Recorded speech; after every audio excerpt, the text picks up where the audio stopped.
Welcome to Business Success Tips, where you learn to make more money in less time and have a lot more fun. I'm your host, Paul Sanneman. I'm founder of Contractor Staffing Source, where we help contractors build great teams. My guest today is Bill Silverman from Springboard Business Coaching. Okay, so Bill, how long have you been coaching contractors? 15 years. That's a long time. Yeah. So in your coaching of contractors, what exactly how do you work with them? What do you do with them? Well, I'll give you my elevator pitch, and then Okay, maybe that I can sounds good. drill in a little bit more and tell Okay. you. Um, I work primarily with contractors that have $1 million and larger businesses.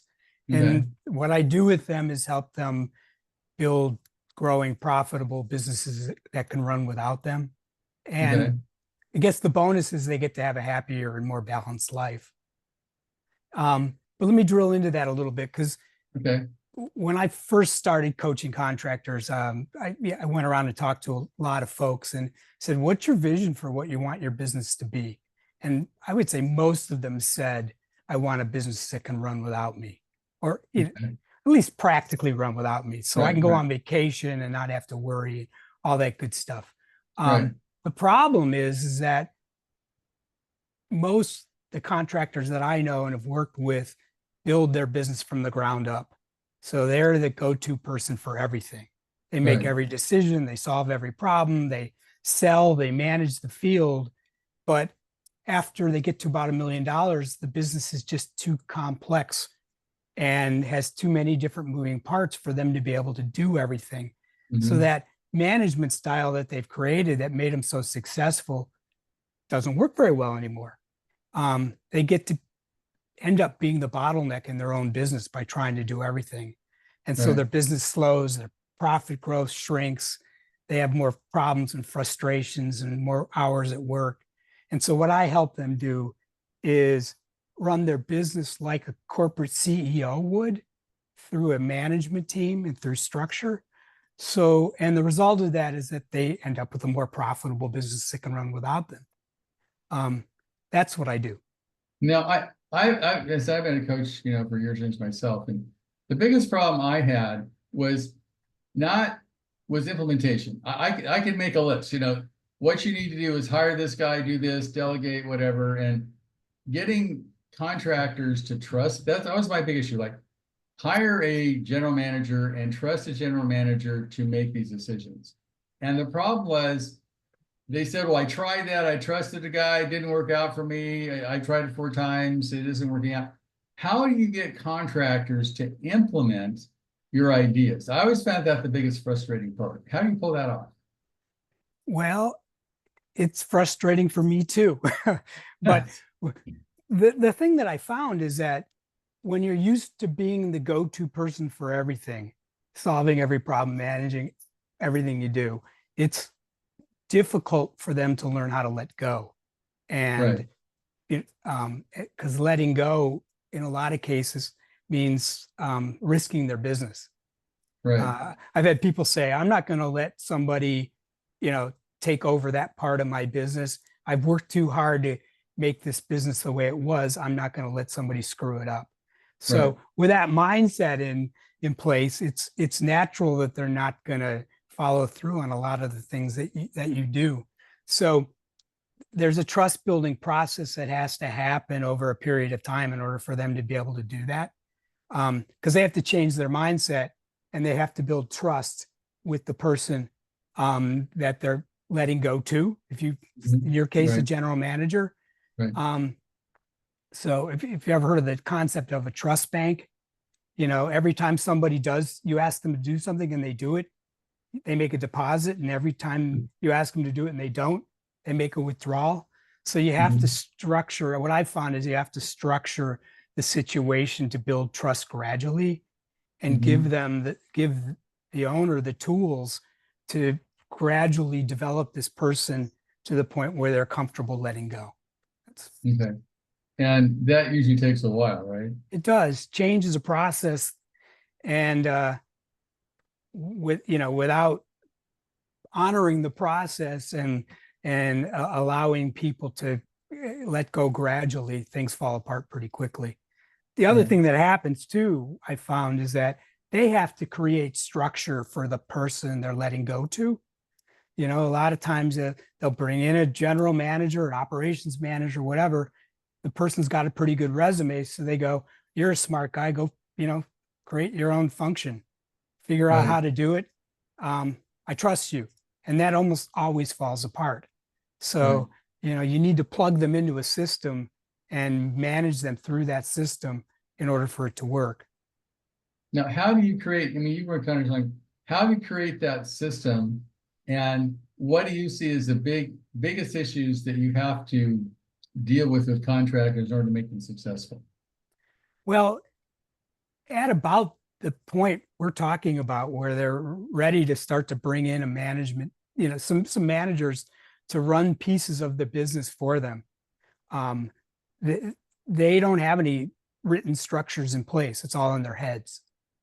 So I think one of the key things that I end up working with a lot with my clients is just putting those pieces in place. Oftentimes that depends on what their situation is, but oftentimes we start with an annual plan and key priorities that they need to work on. We create an org chart, a structure with well-defined roles that people can follow.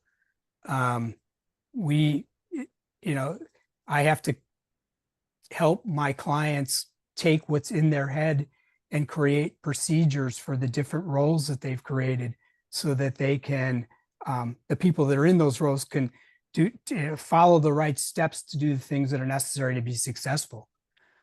Is there any kind of template you use, like Traction or some kind of template you recommend? Traction's a great book.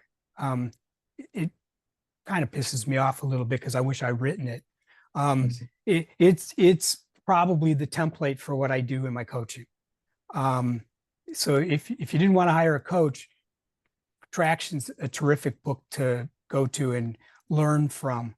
But you do have to follow the steps. You have to create the procedures. You have to design the jobs. You got to give people feedback. The more structure you can create, the better off your business is going to be in terms of you being comfortable letting go.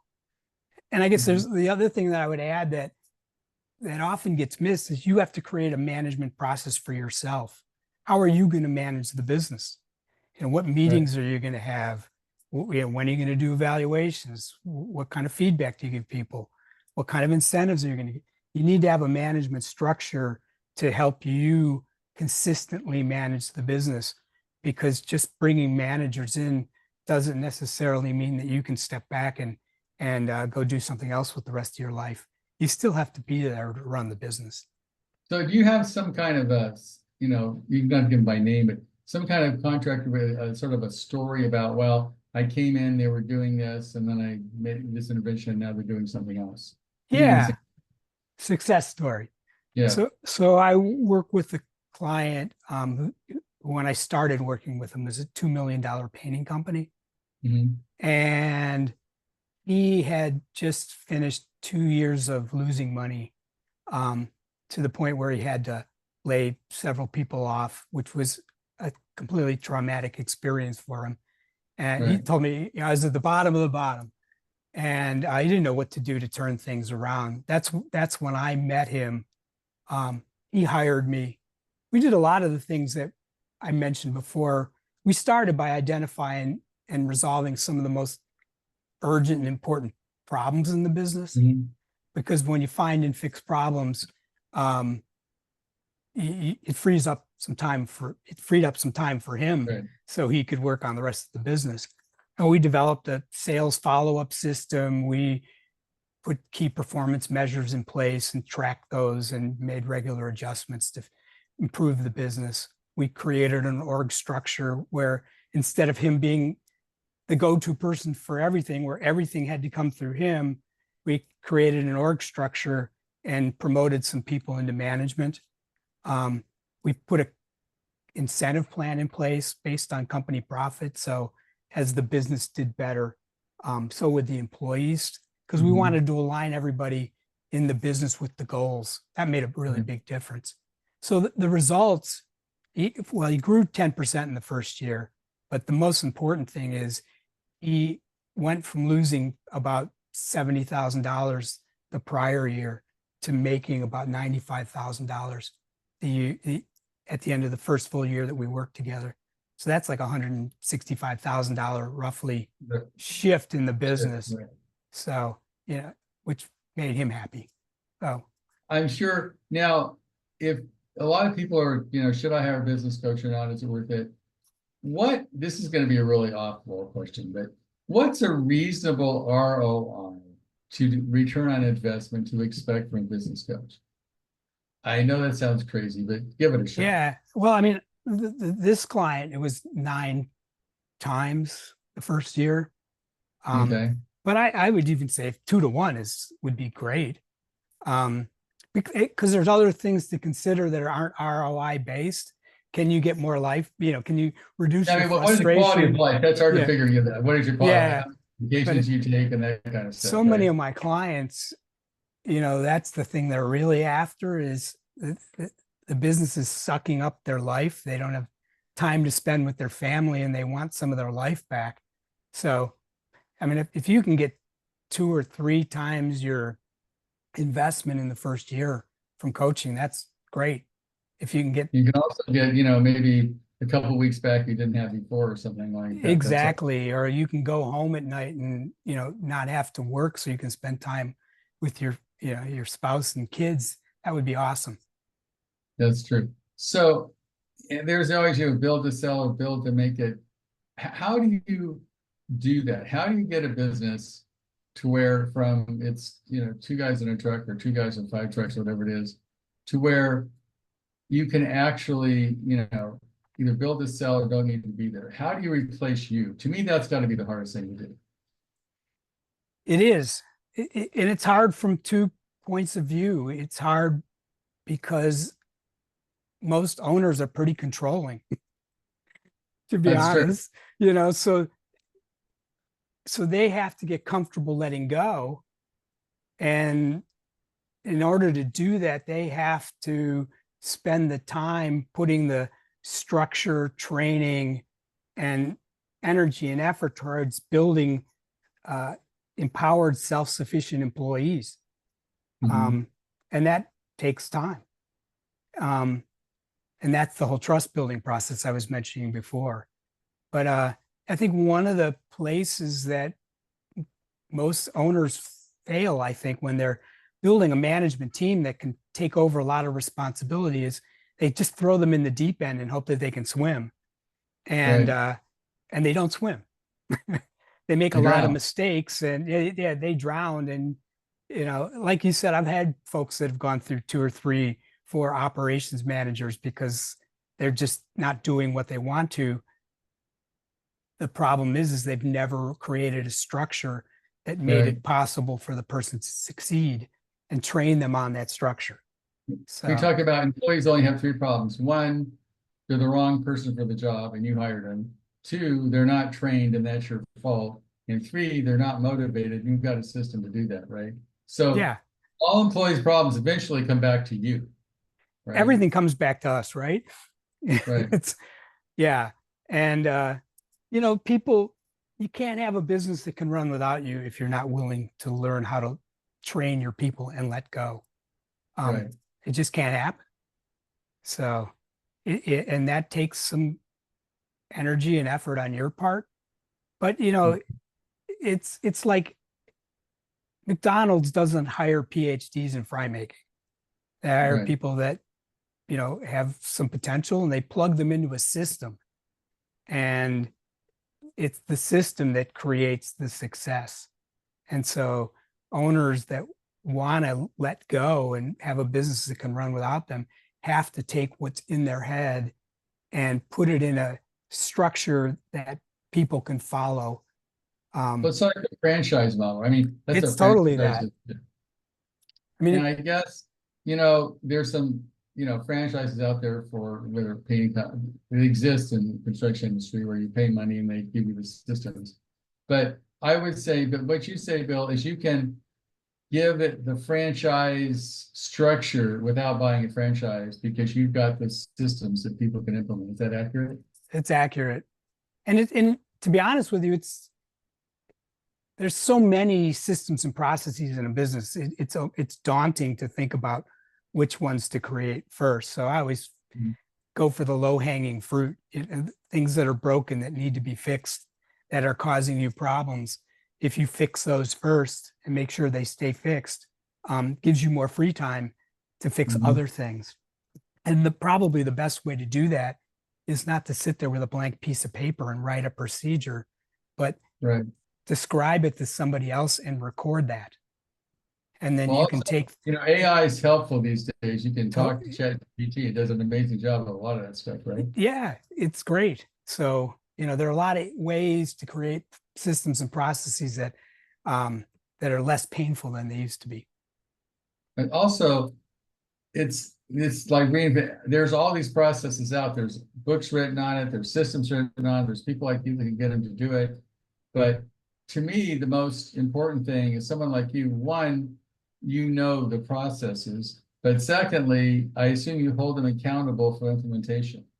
Yes, because a lot of people